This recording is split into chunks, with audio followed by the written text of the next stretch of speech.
Hello. So today I'm going to answer a question I recently received on the YouTube comments about how to work with grieving the loss of a beloved pet. And it's a very important question, very important subject. Grieving in general is important. The the aspect of our of losing one of our precious animals is quite common and understandable. And so I'm going to go over some practices or views that have helped me with my own grieving of my lost ones. Um, and it does kind of go in between like a direct pointers that have to do with our lovely animals, but then also really what it comes back to as well is just death itself. Uh, Grieving of many things in life, grieving of changes, grieving of endings. The ending of a relationship even is a sort of death. The growing up, growing out of different phases, even graduating school is a form of death of sorts that we might not even realize is worthy of grieving if the emotions are there to grieve. And so, uh, yeah. So now with this specific one though of our pets, my my dog Bella passed away actually right around this time last year. So it's been about a year. So it's been a fairly recent one. Let's see, what has helped me? Well, for one, for many years I have really been open to looking at death, not like too much or in a sort of negative, gloomy way, but just a genuine curiosity about it because it is very much involved with this reality, this form world that we live in. Everything is born and lives for a while, or maybe not too long, and then dies. Uh, Whether it's humans or animals or even plants, like my lovely bonsai here, he's I think I've had him for 7 or 8 years now. Very grateful. But one day he will die. Hopefully not anytime soon. But I'll try to take best of care if I can. But it's just everything eventually ends in form world, that is. And even, I mean, you could take it really far. Even entire galaxies, cosmos, the sun, which is billions of years old, hard to genuinely comprehend. Even the sun goes through birth and death cycles of billions of years. You know, that in comparison to our human lives or the lives of our lovely pets, our lives are like these little tiny dots, little bubbles, boop, you know, just we come and go very, very, very quickly. But it's interesting in our direct experience, it doesn't seem that way. It seems pretty slow and drawn out and beautiful and challenging and everything in between. But just pointing out, it's this view of being willing to look at death and impermanence and kind of question within myself what I feel, where I stand, not just with everything around me dying, including loved ones and so on, but also my own uh, eventual death, physical death, uh, because this is just a truth in the reality that all forms come and all forms go. So that includes our own bodies. And I bring this up because within the complexity of being present with our grieving and stuff, which I'm going to go to next, there's a lot of different components that could kind of show up within that, uh, including also the fear of death. Fear of death is a huge, huge subject, and it's very profound to heal the fear of death or to transcend the fear of death, because when you transcend the fear of death, you've really moved past most of all the fears. Once you have no fear of death, it doesn't mean you're not careful. The way I see it, like I don't have much fear of death nowadays, but I very much respect death. You know, I try to use risk management wisely. I don't uh, go do things that maybe my body can't handle or so on. So there's sort of like I'm not afraid of death, but I'm also not like trying to overly challenge the potential of such through dangerous choices and actions. Um, but this does all kind of tie back in even to the contemplation of how we grieve our pets, because uh, our view on death itself plays a big role in um, how we experience the grieving. Another really important thing is So, if you've watched some of my other videos about enlightenment, there's this idea of the end of suffering, or practice an experience of the end of suffering, which is lovely. It feels very nice to not be in suffering. Uh, However, I, over the years, have sort of formulated this difference of there is a difference between the suffering of like our human mind ego stuff, where it creates a lot of unnecessary stories and fears and thoughts and insecurities and all that jazz that we can work with and heal. That's all one aspect of the suffering that we can really learn to transcend and then be in much peace. But the suffering of grief, I kind of view as different than these other sufferings, these illusionary ego sufferings. The suffering of grief, to me, it has more of a preciousness, a sacredness, a beauty to it, even because it's the love, the love that we had for that being, that form, and that being is part of what makes it sting so much when they die. If we didn't love them, it wouldn't matter. Oh, okay, that animal's dead. Okay, goodbye. Right. So, in some sense, there is this love underneath that it's just beautiful to recognize and to honor. And so, in that sense, too, I don't see grieving as the same type of suffering. It's a really beautiful suffering in a way of letting ourselves honor our past experience with that being and our deep appreciation and love and connection to them. And this is true for the pets that we've lost, but also all forms of grieving, including the loss of parents and grandparents, or and so on, or siblings, or children, and so. But so just pointing out this difference, that the grieving in general, I think can be quite a beautiful thing. Now, within that, though, too, it is possible the ego can sneak in, such as when our mind starts to interpret ourselves as a victim to death, to people dying, or to pets dying. That habit of our mind kind of seeing it from the centric view of why is this happening to me? This isn't fair for me because I get left behind, or whatever. And that's where the ego could sneak in a little bit. It's understandable, but that can happen, where it kind of, we make the death about us rather than about the being that's passed. So that's one thing to just be mindful of. Again, it also comes back to this, our own deep beliefs about death. It is a culture, and it's very common in the world right now, that we see death as like the big bad thing. Oh, it's the one thing that we don't want anything of. Keep it as far away as possible. Even in movies, when you watch a movie, generally the worst thing that can happen in a movie is the character you love dying. So that even in the fictional stories, it's continuously strengthened the idea that death is the big bad thing. No, it's not supposed to happen, even though it's very much a natural part of reality. And so, just acknowledging that's an interesting thing to note, right? Part of where I feel a lot of peace around death too is over the last almost 5 years now, I've been meeting with a friend named Tom Nickel. I think he just turned 76 recently. And every Tuesday for the last 5 years, we've been meeting in virtual reality and co-hosting a group discussion around death. We call it Death Q&A. And it's kind of a joke because, within the vast subjects of death, the whole idea of questions and answers gets really tricky. Who really has answers to death? You're right. Of course, often religions try to answer these very deep questions about death and afterlife and so on. But it can just get really entangled in the pretending like we know everything kind of deal. So this is a bit of a joke that we call it Death Q&A. But the point of the whole meeting every week is to get together with anyone who wants to join and just have an open space. Like, hey, right here, it's okay to talk about death. Whatever comes up for you, whether it's your own grieving, your own fears, your own beliefs, philosophical contemplations, and so on.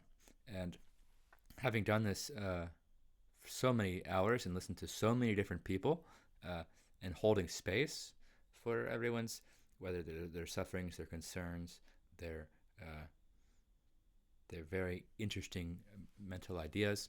Um, it's been very enriching, and also just having a space where you can kind of you're allowed to talk about it, because in our culture, for whatever reason, death is still kind of a taboo thing.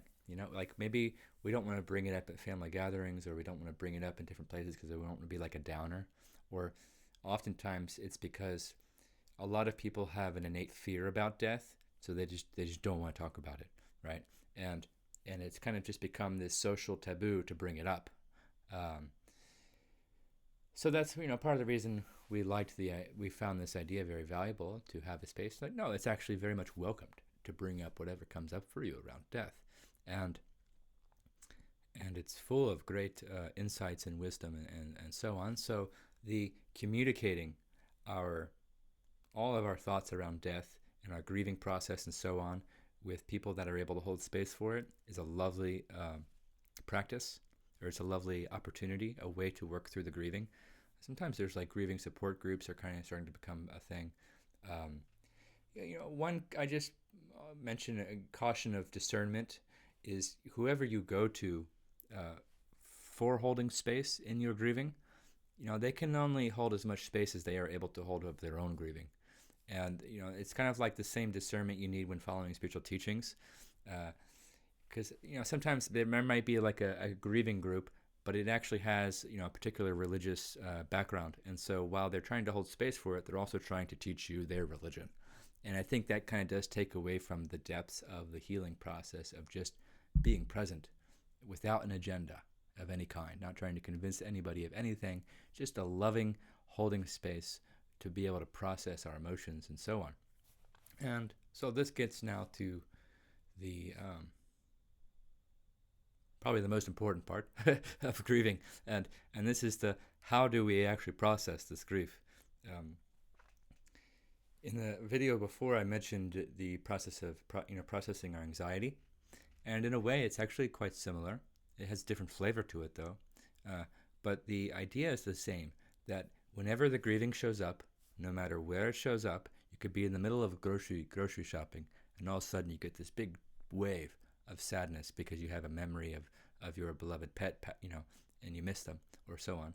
Who knows when this grieving energy will show up, but whenever it does, you notice it, and you're present, and oh, here it is again. Oh, here's that constriction, that sadness, that oh, and then honor it, honoring it.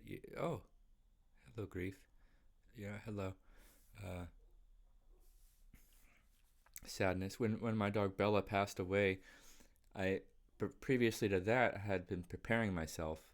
I knew this was coming because one, I've talked about death very regularly. I continuously recognize that reality of how life comes and goes in its forms. Um, but and I feel like I have a pretty solid view that allows me to feel peace around death. But even so, when she was actually dying, and when she passed, and then I buried her, there was definitely grief. There was definitely a sort of sorrow, a sadness of just like, oh, it's happened now, okay. And so regardless of my spiritual views and ideas and so on, and all my past experience about looking at death and everything, I still had to really honor the feeling of the sadness when it showed up. And so I did. And I felt that grieving and just let myself feel it, let myself just sink into it and be with it. And if tears want to come, great, let the tears flow, let it out, let yourself just completely feel it. And every time you let yourself feel it, you're processing it a bit. It's like it's sort of like you're giving yourself permission to feel all that sadness, because we all ideally would honor the sadness rather than, oh no, bad, or oh, am I supposed to be sad or whatever. No, if it's showing up, okay, this is what's showing up, and that's what we honor it and are present with it. Within this, deep breathing can be very helpful as an anchor, a sort of meditative anchor, and then just you keep being present with those emotions that are the big. It might be very strong emotions, And you just keep being present with them and letting yourself feel them. And in that process of being really present in that high quality attention that you're giving to your own sadness, your own grieving, uh, you're transmuting it. And what you might find is, as you're doing this, it actually starts. It has a quality of peace to it. A really, maybe even very deep, deep peace. Uh, and so then when that peace comes in, you appreciate the peace. And then if the peace goes and the grief keeps happening, okay, then you just keep honoring the sadness. Now, within this, I think, nothing in excess as well.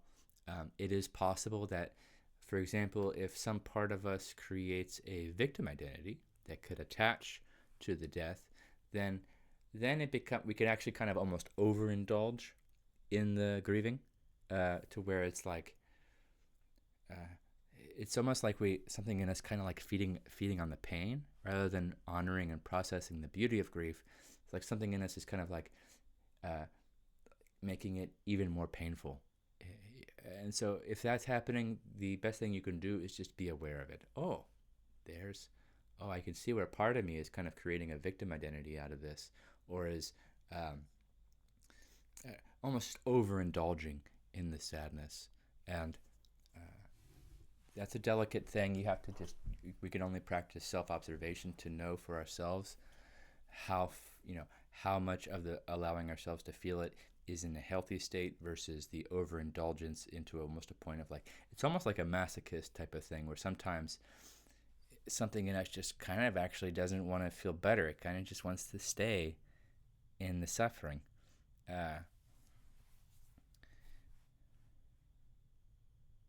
So it's just something to be mindful of. Not saying this for anyone in particular, but something to be mindful of. But again, that question, how am I feeling right now? Is there any grief showing up in me right now? And then if there is, okay, we honor. And if there isn't, well, then we just enjoy the absence of it. We enjoy whatever we are feeling. An interesting thing that can sometimes happen around death too is maybe even feeling guilty when we aren't sad. That can also happen. I've heard that many times in the meetings I've attended, where someone had a death and they actually didn't feel any strong emotions, and then they felt guilty because they were like, well, aren't I supposed to be really sad about this? And that is another tricky subject, one of which, for one thing, there's no set 1, 2, 3 of what grieving should look like. It can be very different for each of us, and it can also be very different depending on who or what has died. It's very subjective, and so you want to be careful not like getting caught up in comparison or expectation too much. Just keep honoring whatever is happening, and if the guilt comes, shine your awareness on that. Try to let that go, because there's no need for the guilt. The other possibility, though, especially when a death is kind of new, is, and I've heard this a fair amount in the meetings as well, it's quite natural for us to be in a state of shock. We're not quite able to fully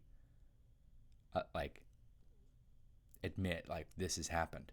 We're just in a dazed shock, especially if someone close to us suddenly passes or something. You're just kind of in a shell shock, and so in that sense, that would be an example of where like something in us kind of is trying to protect ourselves, and then it represses all that emotion and stuff because like we can't really fully accept the reality.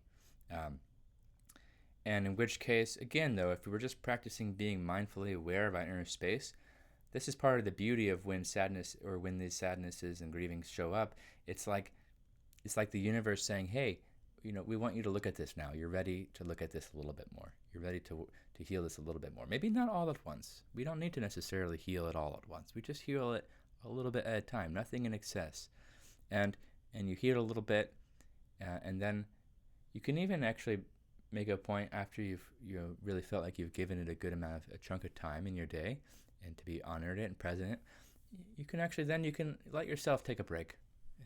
Go play video games or whatever it is you like to do that just takes your mind off of it. I think there actually can be a healthy balance of that as well, versus like, I've got to heal this grieving, and I'm going to sit with it for 6 hours every day until it's gone. It's like it doesn't really quite work like that. We can't really force our healing. You can't rush it, but you can kind of flow with it, honor it, and then also honor your limits at the same time. And and yeah.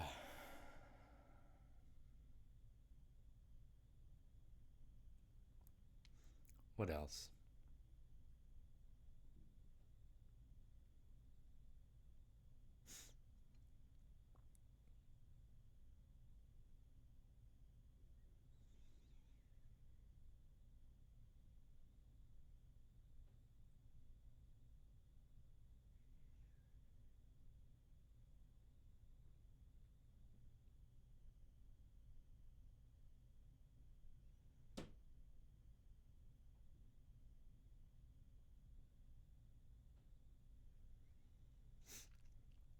Another thing is it's just to be mindful of ideas that we might have of expectation of how long a grieving process should last. Uh, because again, that's one I don't believe necessarily exists. It just takes as long as it takes. Uh, with my dog Bella, um, I probably only I honored the waves of sadness a couple of times, and to really deeply let myself feel it and be present with it and honor it. And then it passed, and ever since then, I've just felt a very deep peace. There's a there's a uh, there's a sort of pool of missing of like, oh Bella, I miss you. I see her grave, and oh, I love you, that kind of thing.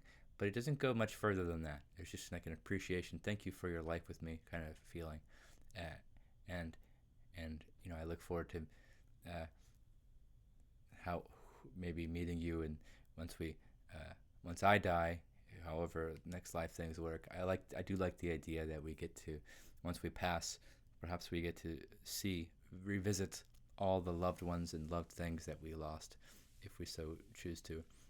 It's a lovely idea, and it feels right, because love, to me, love is such a center of truth for me, and in the idea as well of like, love is eternal.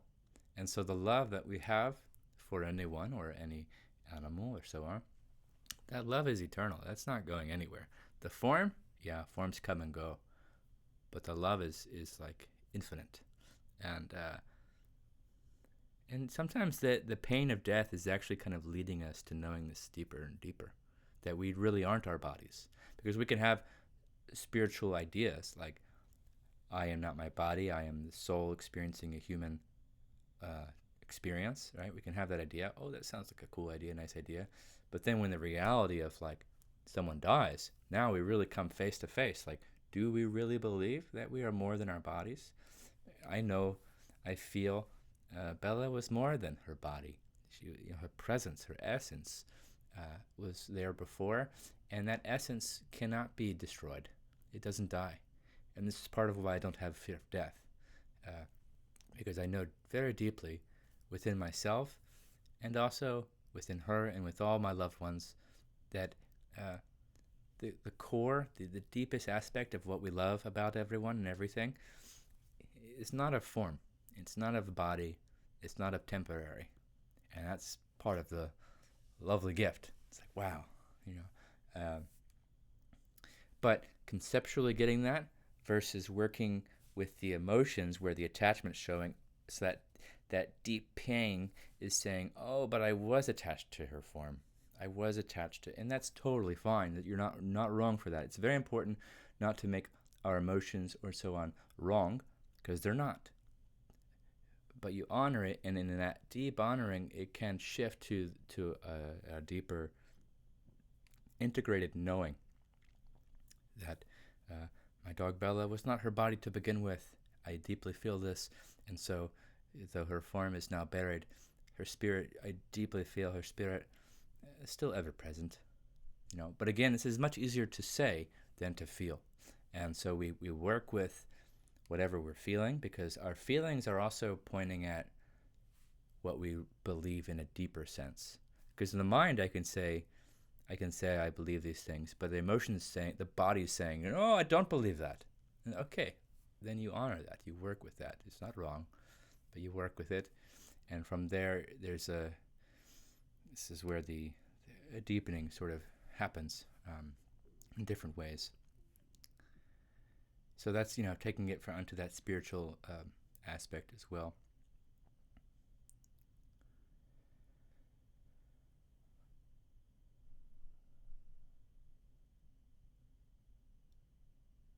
An interesting thing, I've heard plenty of people say this in the meetings, that they've actually had a stronger reaction to their beloved pet passing than their own friends and family sometimes. And I don't think that's wrong. If it's just the truth, it's the truth. Sometimes that's how it is. And part of the reason why, perhaps, is because our lovely pets and animals, they're very pure beings. They're not sitting there judging us and getting into all these arguments and conflicts and lying and all the human stuff. There's just these lovely beings that are just happy to be with you and be present with you, up to the last moments. And it's such a precious thing, similar to like a little child, right? And uh, so that's one reason too we can really deeply grieve the loss of a loving pet, because they were such a source of our own sanity in a way, our own just deep appreciation. Eckhart calls pets guardians of being. He even has a little cartoon book called Guardians of Being, and it's this idea that animals hold a certain level of presence. They're not so lost in the mind and all this complexity and drama and egotism and all this stuff. They're just kind of here, and they're worried, they're trying to survive and so on. But then, like, once they're well taken care of by a lovely owner, such as you likely, then all they really have left to do is just hang out, be present, and just radiate love. And when that suddenly disappears, that understandable. We're like, wait, come back, right? Um, so that's interesting. Uh,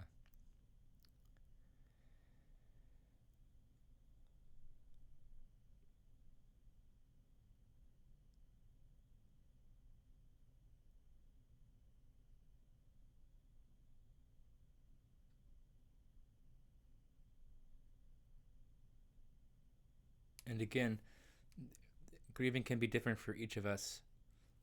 Someone is really having a hard time losing a pet, and someone else is having a really hard time um, losing a friend or something. One important thing too is to be mindful of is not to get into, like, it's almost like this competition of of oh, my grieving is so much worse than your grieving or so and so's grieving. I used to catch myself doing that, and that kind of feeds the whole victim identity and stuff. It's not a competition you want to win, first of all, but also, like, it's not really meant to be compared. We just have to all honor our own stuff, and it's all kind of beautiful in that, right, and challenging in that, right. Uh, Part of, I feel, a lot of the insanity in the human world, um, humans treating each other with such violence and inconsideration and such. I have a deep feeling that a lot of it really comes back to just people not knowing how to process the grieving, because they've experienced a lot of intense things in their life, traumas or deaths and so on, and no one's really taught them how to work with those emotions and feelings, or maybe they were just too young to even know at all how to handle any of it, and it all just gets bottled up. And when these emotions get bottled up, unprocessed pains get stored inside, and they build and build. It creates a pressure, and then certain things trigger that pressure, and then all of a sudden explosions of overreaction happen that create violence and so on, or sometimes called going unconscious. So another reason that's good to the questioner, asked this question. There was already an awareness that the grieving was happening, and that's actually a sign that you're on the right path here. What's even would be more difficult is if you agree, some death happened, and there is a numbness, not a transcended peace, but a numbness that was just like suppressing everything. That's when and then it never gets addressed. Or unfortunately too, this is often when addictions again come into play, because on the temporary it seems easier to just smoke something or drink something or whatever to feel better, to feel better from that pain of the grieving. Um, but really, that's the longer way, because you're just any pain that we numb, we're really just sweeping it under the rug, but it's still under the rug, and it's just festering and moldering, getting worse as it's sitting there.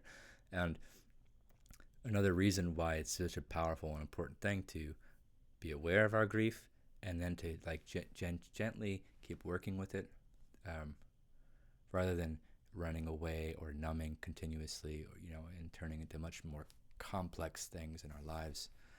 And this also helps me find compassion for much of the insanity of the human world. Is just recognizing that a lot of it has to do with many people not knowing how to handle their grief, and then it ends up in very messy situations. Uh, uh, not to say, not to say you're gonna go John Wick on anyone. you know, his dog gets killed, and then he goes on a rampage killing people, and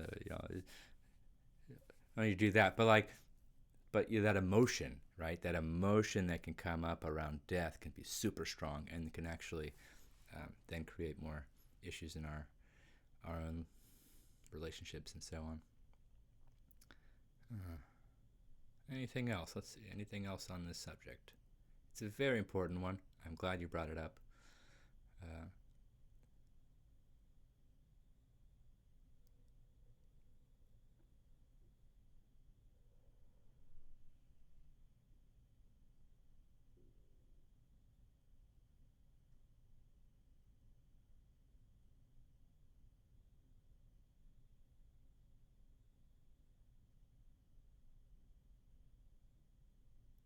yeah, that's it.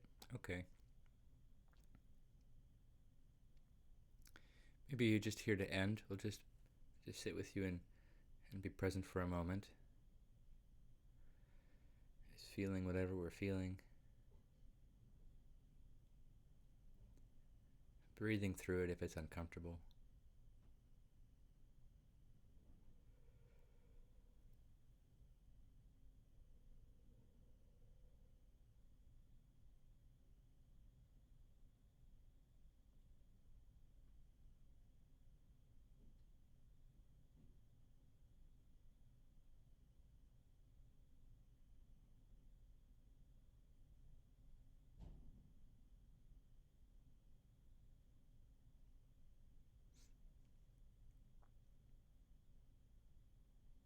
Oh, actually, another thing does come up.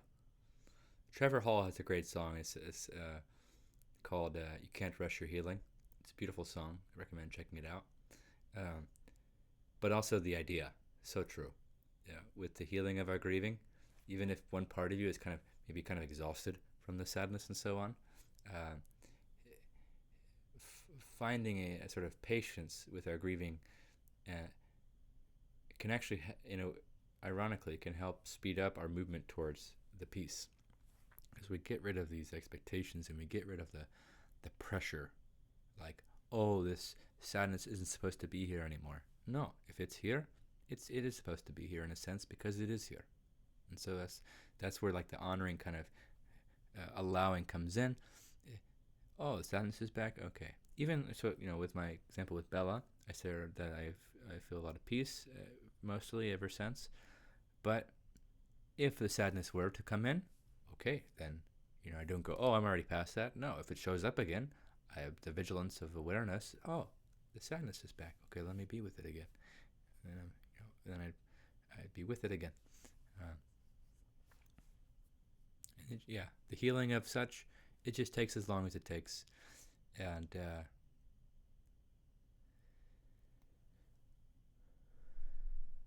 but ideally, when you're pausing and really giving your fullest attention to the grief, to those feelings within the grief, uh, there you kind of do make movements where you feel more relief, more at ease, at least for the moment. I can put that down. And then if it shows back up again later, okay, then you do it again. Rinse and repeat, rinse and repeat. And yeah. So I wish you the best as I also I really genuinely wish the best for everyone in the world that is grieving, because everyone's grieving something, likely, many of whom don't even realize that they have a lot of grieving to do. And so I hope this helps, and thank you for the subject.